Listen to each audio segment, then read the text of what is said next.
stomaqué de voir.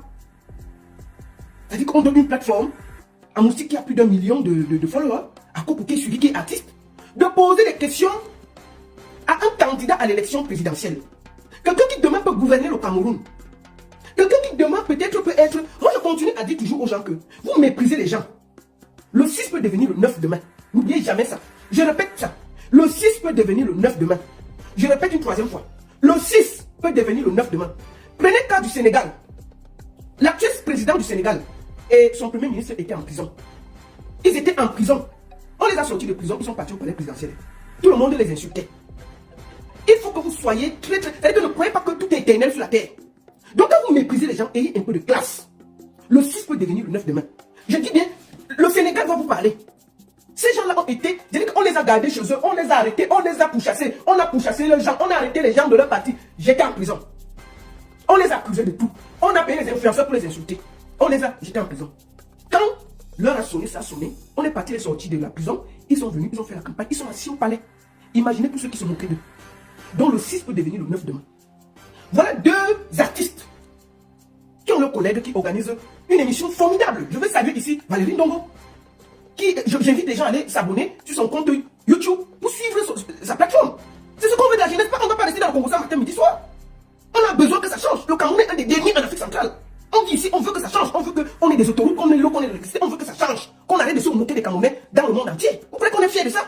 Le monsieur met une plateforme où il invite des candidats à l'élection présidentielle. On pose, c'est-à-dire que le monsieur vient poser le projet. Parce que j'ai vu toute l'émission, le monsieur a posé son projet. Pour expliquer ce qu'il va faire s'il est élu président de la République. Moustique et Kopo sont les deux on prend côté artistique, puisque Valérie Ndongo est artiste, pour venir poser les problèmes de notre secteur. Maman, ça a quelle opportunité? Moi, j'ai l'occasion de poser les questions à un candidat à l'élection présidentielle. Je vais poser les questions, Kabla Libé, tout ça, et tous ces gens-là, je vais les poser les questions. Bien, c'est une opportunité, vous devez entendre. Maman, c'est pas Valérie Ndongo. Moustique, quand tu veux parler à monsieur Kanto, comment? Ou Kopo, vous allez vous rencontrer où? Même le sous-préfet de votre quartier, vous pouvez parler comme ça, là. Je dis le sous-préfet de votre quartier. Là où Moustique vend le tarot là. Le chef de quartier de là-bas, il peut parler comme ça. Oh monsieur, je dis le chef de quartier où il vend le tarot là, il peut parler comme ça. Mais il vient condescendant. Voilà des gens qui représentent la culture. Aucune classe. Vous avez l'occasion de poser des questions concernant notre secteur. Pourquoi on n'a pas de droits d'auteur? Si tu es président, que feras-tu des droits d'auteur? Qu'est-ce que tu vas changer pour les artistes? Comment on va gérer notre corporation? Pourquoi on n'a pas de salle de spectacle? Qu'est-ce que tu proposes pour changer les conditions de vie des artistes? Est-ce que c'est compliqué à poser comme question? Il y a tellement de problèmes. Pour que le monsieur donne des promesses que demain, il ne respecte pas, on va ressortir les vidéos. Première remarque, vous posez la même question, les deux. On dirait que vous êtes entendus. Les deux, vous posez la même question. À intervalle, excusez-moi, vous posez la même question. Au même moment.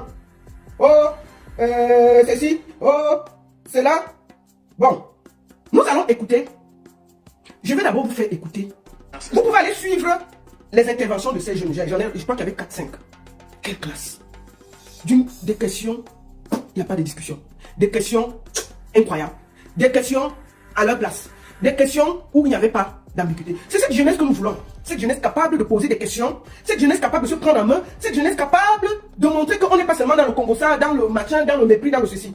Bon, maintenant, les jeunes là, que personne ne connaît, c'est que des jeunes étudiants qui ne représentent pas les gens, ont posé des questions. Vous avez entendu ce matin. Allons suivre la question de Kopo. On ne parle pas long, on va suivre la question de Kopo. Voilà les gens que la jeunesse, voilà où on identifie la jeunesse. C'est-à-dire que la jeunesse qu'on a suivi poser les questions là-bas, on fait tout pour qu'on les masque, on ne voit pas ces gens de Camerounais. On nous abreuve avec des têtes percées. On veut montrer à tout le monde que la jeunesse camerounaise, c'est ça. C'est les images des Kopo et des moustiques. Et les vrais jeunes, on les garde loin. Écoutons. Plan national pour l'intégration sociale, le pénis. Je voulais vous poser une question, cher Boulette. Je vois beaucoup de batailles, parfois des batailles de chiffonniers violentes, avec des personnes qui sont contre celles qui pensent contre la résistance. Je vois un déploiement de vos militants, peut-être vos militaires, ou alors des sympathisants brandissant votre nom et celui de votre parti. Quel est votre comportement face à cela? Vous n'êtes pas gêné? Vous ne vous sentez pas coupable, responsable? Qu'est-ce que vous êtes prêt à faire pour que la bataille électorale soit une bataille saine, tout en respectant les droits des uns et des autres, sans avoir des fusions vraiment... Parce que moi je suis opposant, mais c'est compliqué. Moi j'ai peur. Vous allez faire la prison. Moi si je n'ai pas, je fais comment?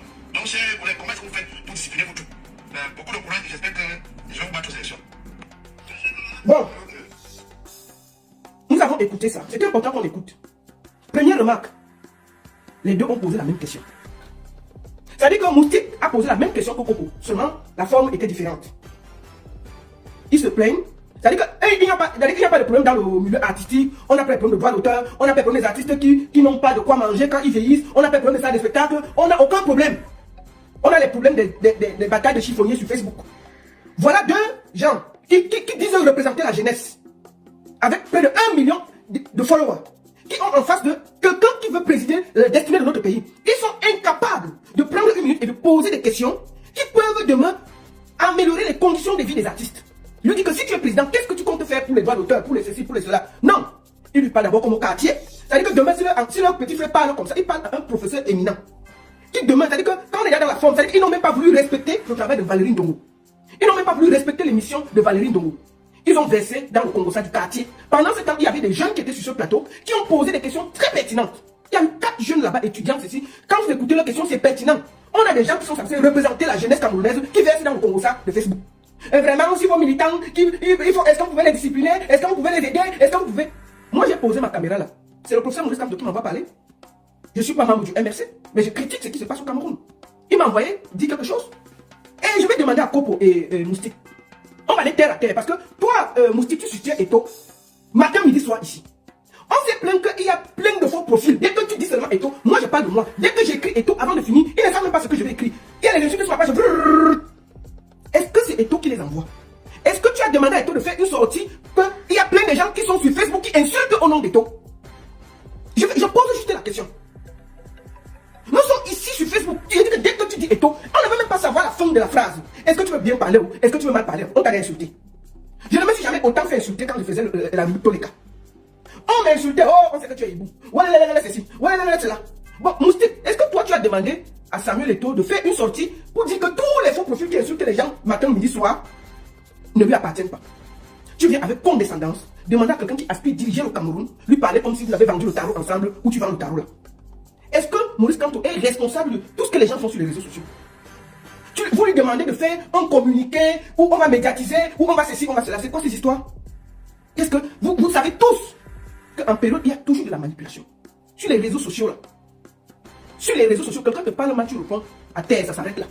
Personne ne paie le crédit à personne. Personne n'envoie personne parler. Ceux qui viennent répondre là, c'est leur crédit, c'est eux qui décident de vous répondre. Et je n'ai jamais vu, à moins que je me suis perdu, Maurice Kamto être discourtois. C'est un monsieur très très respectueux. Et j'ai vu à chaque fois qu'il y a eu des sorties très mal, il est sorti avec des communiqués recadrés, qu'il n'a envoyé personne. Je me rappelle même quand les gens venaient ici, ils sont venus à Genève pour faire le boycott du président. Maurice Kamto a sorti, je me rappelle très bien, il a sorti un communiqué pour dire que les institutions, on doit les respecter. Je me rappelle super bien. Bon, je ne sais pas ce que vous voulez. Donc vous croyez que tout le monde qui est insulté sur les réseaux sociaux là, ils appartiennent à Maurice Kamto. Bon, pourquoi vous ne dites pas la même chose pour M. Samuel Eto'o? Est-ce que tous ceux qui insultent au nom de Samuel Eto'o sur Facebook sont responsables? Est-ce que Samuel Eto'o a déjà envoyé quelqu'un? Vous avez vu Samuel Eto'o envoyer quelqu'un insulter à son nom? Jamais. Jamais. Je vous mets au défi. Ce sont les gens qui le portent à cœur, qui insultent en son nom. Je suis sûr même qu'il n'a même plus le contrôle. Donc il y a des gens qui portent Maurice Kamto dans le cœur et qui, quand vous faites des sorties, ils sortent. Et même Maurice Kamto n'est pas responsable. Est-ce que vous avez vu un responsable du MSC venir dire des choses graves et on n'est pas rentré dessus pour lui dire qu'un responsable ne parle pas comme ça? Suivez les canaux légaux. Vous venez parler des affaires des chiffonniers de Facebook, de Congo de Facebook. Oh, tel a parlé comme ça, oh, tel a parlé comme ça, oh, tel insulte, oh, tel insulte. Mais chacun met son crédit, il dit ce qu'il veut sur sa page. Maurice Kamto n'envoie personne parler en son nom. Moi-même qui parle là, est-ce qu'il me connaît? Est-ce qu'il m'a déjà vu? Mais je revendique pour le Cameroun. Ce n'est pas lui qui m'a envoyé. Moi, je veux qu'il y ait des routes, de l'eau, de l'électricité. Ici, j'ai tout. Mais je veux quand même voir que quand j'amène mes amis au Cameroun, qu'on soit dans des cadres où je suis fier de mon pays. Est-ce que c'est Maurice Kamto qui m'a demandé de le faire? Je le fais à mon âme et conscience. Je peux m'asseoir ensuite, je m'en fous. Mais je pense à ceux qui sont au Cameroun, qui méritent aussi de vivre quelque chose de beau. Toute l'Afrique ne peut pas se développer, nous sommes les derniers. Franchement, nous sommes les derniers. Il faut un peu voyager pour voir à quel point le Cameroun est dernier. Et ça fait honte. Nous avons honte. Et à un moment, ça revolte et on est obligé de prendre position et de dire que ça suffit. 43 ans, ça suffit. Le monsieur a 95 ans, qu'il laisse se reposer. Tout le monde peut être candidat, mais franchement, quand même, ici à 95 ans, les gens sont même dans les hommes. Les gens veulent nous faire croire que le monsieur peut encore gouverner. Ah! Et tu vois des jeunes qui défendent ces idées. Des jeunes qui disent que c'est normal. Ce n'est pas normal. Moi, je vois des gens qui vivent ici. Qui vivent en Suisse avec nous. Ils voient comment un conseiller fédéral, après 4 ans, est épuisé. Ici même, on cherche les présidents, on ne le voit pas. Parce que les gens fuient. Tellement qu'il y a le travail. Le monsieur a assis depuis 43 ans. On dit que non, il peut toujours gouverner. C'est comment? La retraite là, c'est pour les fous. Mais vous n'aimez pas le monsieur? Et au fond de vous, vous savez savez qu'il n'a plus la force. Même là, je demande que le monsieur aille se reposer tranquillement. On lui donne le café, on l'aide, il dort bien. Mais vous ne voulez pas. Vous êtes là, vous soutenez dans l'imposture. On va parler, vous insultez. On va parler, vous croyez qu'on va seulement rester là? Le monsieur va finir à 100 ans? Non, attendez, vous avez vu quelqu'un qui a 100 ans? Si il va finir à 100 ans, il sera tout président. Non, attendez. C'est quoi ça? On va parler, vous insultez tout le monde. Il faut que le monsieur aille se reposer. C'est clair pour moi. Tout le monde peut être président en 2025, sauf lui. Il faut que ce soit clair. Il faut que ce soit clair. Tout le monde peut être président. Je peux voter pour tout le monde au Cameroun, sauf pour ça là. On veut aussi voir comment une autre personne dirige le pays là, on voit à quoi ça va ressembler. C'est comment avec vous? On va parler de quoi? Quand on veut parler, on nous envoie des bras cassés. Il y a des gens qui vivent ici. Au fond de quand vous causez avec eux, hors caméra, ils disent qu'il faut qu'il y ait un changement. Mais quand ils ont des plates-balles, comme ils ont des oncles qui ont un peu de poste, ils ont un peu le cousin qui est ceci. Quand vous parlez hors caméra, ils sont prêts pour le changement. Ils parlent plus pire que vous du régime en place. Mais dès qu'on allume la caméra, il faut qu'ils restent. Au fond d'eux, ils savent que c'est faux. Au fond d'eux, ils savent que ce n'est pas bien. Donc on ne peut pas le dire. Et puis on envoie des plaisanteurs comme les moustiques, qui sont toujours du mauvais côté. Dès qu'il y a leurs intérêts, ils sont prêts à déranger tout le monde. Je me rappelle ici, nous avons lancé la campagne pour que les gens, Kales Foto a lancé la campagne que j'ai soutenue, MTN Orange pour le crédit, pour que les Camerounais puissent bénéficier de leur crédit effectif qu'ils chargent. Kales Foto a lancé la campagne. Qui l'a combattu? Moustique, Malox. Oh, nous on est contents de notre crédit. Et ils se plaignent que les artistes ne font pas les vues. Mais si les gens n'ont pas les crédits, ils ne peuvent pas faire des vues. Ils ont combattu Kales Foto, Moustique était en tête. L'équipe Ponce a lancé Camtel. Pour que Camtel paye les artistes normalement. Qui est venu faire les problèmes? Moustique, jusqu'à aller l'insulter et déterrer le corps de son danseur. Pour l'insulter. Oh, elle ne paye pas ses danseurs. Toujours ces gens. Et c'est eux les premiers à venir se plaindre. Kopo a toujours été du mauvais côté des choses. Je me rappelle Kopo a très bien insulté Kales Foto ici. Là. Pourquoi? Parce que Kales Foto est allé jouer à Lyon. On avait déjà pris Kales Foto. Je ne sais pas ce qui s'est passé avec l'affaire Coco. Oh, il dit que par solidarité, Kales Foto devait ne pas aller jouer à Lyon. Alors qu'il a signé un contrat avec un promoteur qui ne l'a pas décommandé. Il a jeté Kales Foto à la vindicte populaire. Jeté Kales Foto à la vindicte. Comme si c'était Kales Foto qui pouvait, face à un contrat, se désister. Il a jeté Kales Foto à la vindicte populaire. Moi, j'étais contre le boycott. Et je pense que s'il y a une personne qui a lutté pour tous les artistes boycottés, c'est moi. J'ai fait des directs et des directs et des directs qui sont encore sur les réseaux sociaux. Je me suis battu avec les combattants ici. Je les ai pris en direct ici pour leur dire que c'était pas bien. J'étais la seule même qui faisait des directs pour être contre le boycott. Mais ils sont toujours là pour dire que c'est moi qui demande qu'on boycotte. Des conneries à dormir debout. Kopo a jeté Kales Foto à la vindicte populaire. Kales Foto n'a pas répondu. Il est revenu demander pardon. Mais quand ils ont pas honte. Kopo, comme vous voyez là, quand Vassero était en prison, je vais vous lire ce qu'il disait. C'est-à-dire qu'on a des gens méchants. Allez tous vous faire. Tu ne peux même plus dire bonjour à quelqu'un sur Facebook sans qu'on violote quand l'autre ne vienne écrire Free Vassero. Tu annonces un big spectacle ou événement, Free Vassero. Tu communiques même sur midi en jaillement quelque part, Free Vassero. Avant de Free Vassero, friez vous-même, bande de poltrons et de lâches. Vous abonnez seulement sur Facebook. Je vais constamment voir mon frère en prison et je n'ai pas de traces de vous là-bas. Même une marche en son nom, on n'a jamais vu. Seulement lancer les collègues mal inspirés à nous, ses collègues, alors que vous pensez à vos petites fesses. Heureusement que tu connais ma position frangeur. Je t'avais dit que ces gens n'en valent pas la peine. Te voilà incarcéré depuis 8 mois. Ils font quoi? À part lancer les pecs nauséabonds sur les autres sur la toile. Il dit que la pression que les gens mettaient sur Internet, Free Vassero, ça le dérangeait. Ça dérangeait ses spectacles, ça dérangeait tout. Mais quand ils sont des faux culs, ils prenaient quand même ses petits pieds, ils partaient voir Vassero. Il sait bien que c'est cette pression médiatique qui a fait qu'on libère les Vassero après 9 mois. S'il n'y avait pas toute cette pression, Vassero serait encore en prison. Au calme, on l'aurait déjà oublié. Il empêche les gens de faire Free Vassero, de faire des campagnes, de faire ceci, mais il contourne derrière, il va voir Vassero en prison. Il est content d'aller dire bonjour à Vassero en prison et lui amener 2 oranges. On peut être faux comme ça. On peut être faux comme ça. Pendant ce temps, qu'est-ce qu'il dit du même Kamto qui est en prison? Parce qu'ils disaient qu'ils sont apolitiques, oh, ils ne sont rien, oh, ils ne veulent pas parler de ça. Qu'est-ce qu'il disait de Kamto? Kamto qui est en prison avec le même Vassero qu'il allait voir. Kamto, comment ça vas-tu? Quand je vous dis que le manque de respect là, c'était déjà là. Kamto, il écrit ça sur Internet, sur sa page. Kamto, comment vas-tu? J'imagine que c'est dû à Kondengi, à Sia le père. Bon, moi je vais te voir aujourd'hui pour te mettre de look la vidéo aussi.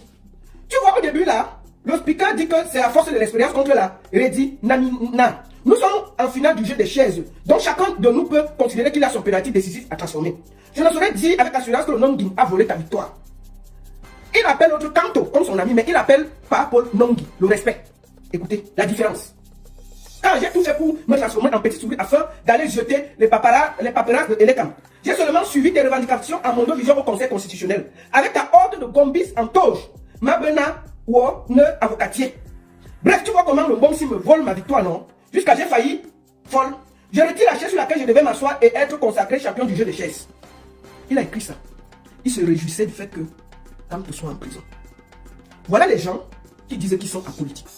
Moi, je voudrais ici féliciter Moustique qui a fait sa sortie et qui va soutenir Cabral Libi. Au moins, c'est clair. Et je t'en félicite. Mais je te conseille, si la prochaine fois, quand tu soutiens Cabral Libi, je te conseille d'être respectueux envers d'autres candidats. Si tu as des questions, pose avec respect. Tu es déjà sur le champ politique. Et sur le champ politique, quand on est une personnalité, on a un certain type de langage. Tu as décidé de soutenir un candidat. Et j'appelle la même chose au Kopo, qui soutient Josa aussi. Félicitations à vous. Au moins, c'est clair. Au moins, c'est clair. Donc, ça veut dire que respectez les autres, respectez leur façon de parler. Et n'accusez plus qui que ce soit sur Internet. Chacun est libre et responsable de ses mots sur Internet. Tifa est sorti, il soutient le nom Guy. Je le félicite. C'est ce qu'on veut. Que chacun sorte. Que chacun dise ce qu'il a dit avec respect. Mais quand je vois Tifa qui est jeune, que tous les jeunes suivent, qui va soutenir un papa de 82, 13, 14 ans. S'il gagne l'élection, il va finir à 100 ans. Même plus lui me dépasse. Mais il passe le temps à venir se promener ici, à filmer les métros, les machins. Il est content de voir tous ses abonnés rester avec les moustiques dans la saleté, dans le ceci. Il veut voir ses enfants grandir. Pendant ce temps, il vient ici arranger l'avenir de ses enfants. Voilà la jeunesse que nous avons. Une bande de poltrons.